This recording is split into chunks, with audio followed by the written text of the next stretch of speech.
Next, let us explain the stages in the consulting process. The following are the stages of the consulting process: evaluation, commitment, engagement, closure, maintenance. Let's look at each in detail. Evaluation. The main objective of the evaluation stage is to ensure that all the factors related to the opportunity are considered prior to committing resources to propose for the work. This stage determines whether the client is one that the delivery organization is willing to be associated with and that the opportunity is one the delivery organization wishes to undertake. Here are the activities: high-level lead qualification, client organization analysis, approach development, opportunity assessment.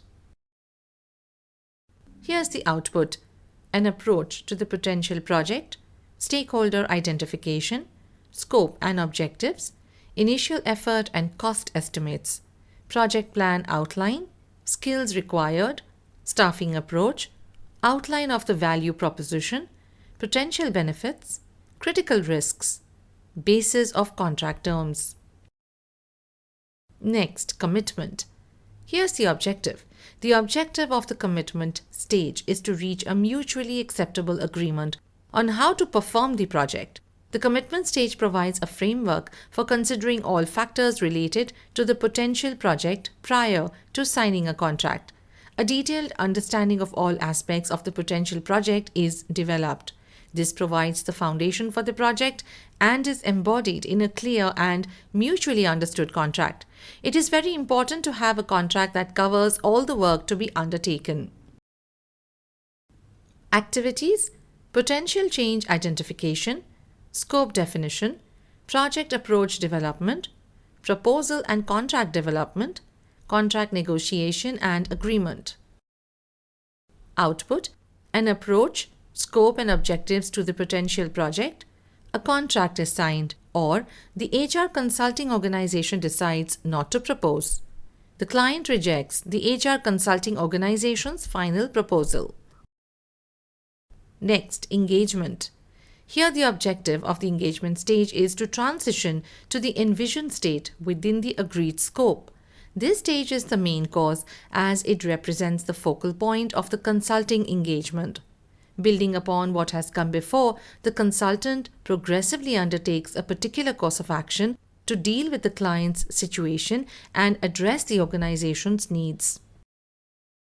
Activities: mobilize team, analyze issues, envision solution, implement recommendation, manage the stage with project management processes. Output: project charter, supporting project management documentation, sign-offs on phased deliverables or intermediate work products, final deliverable to meet the project objective. Closure. Here the main objective of the closure stage is to close the project in an orderly manner. Evaluation of project results determine the extent to which anticipated goals have been achieved. After the closure, the consultant may either move on to another project for the client or move on to another assignment elsewhere. Activities: review the project, measure client satisfaction, harvest project knowledge, confirm project completion, demobilize the team, finalize billing and collection. Output: plan for continuous maintenance and improvement, formal evaluation documentation, including evaluation criteria and measurement and summary reports, informal debriefings. Maintenance. The maintenance stage is the period during which consultants develop a post-project strategy for maintaining client contact, protecting their investment, and migrating their involvement to other areas within the account. Activities: providing client management with information current or future events, receiving feedback on success by client management as a result of consulting assignment. Output: better relationship between the client and the consultant, a returning client for a subsequent assignment. Process overlaps: initiating, planning, executing, controlling, closing. Managing the consulting process.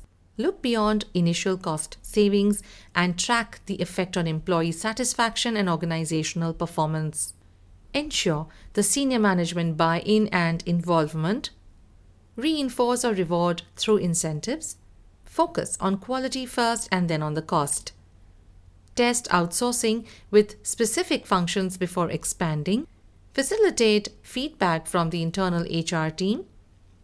Manage resistance from internal HR team and the company at large through an open communication.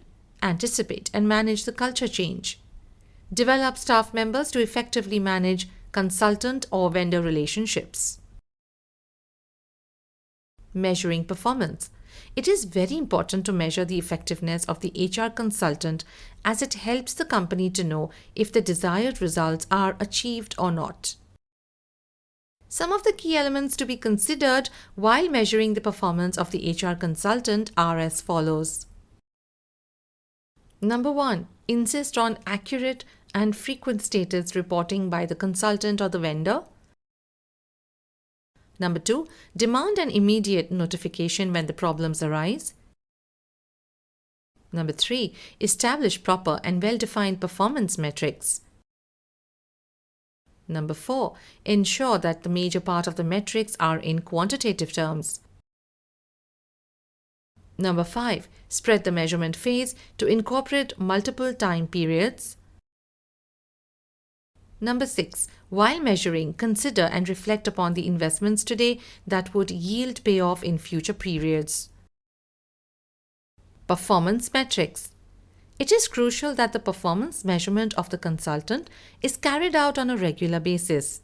It is also crucial that well-defined and proper performance metrics are used to measure the consultant's performance to rule out any ambiguity in the performance results. A few performance metrics that are used for measuring a consultant's performance are internal metrics, external metrics. Let's look at each in detail. Internal metrics: effectiveness, efficiency, quality, productivity. External metrics: revenues, expenses, market share, customer relations, quality, productivity, cost savings.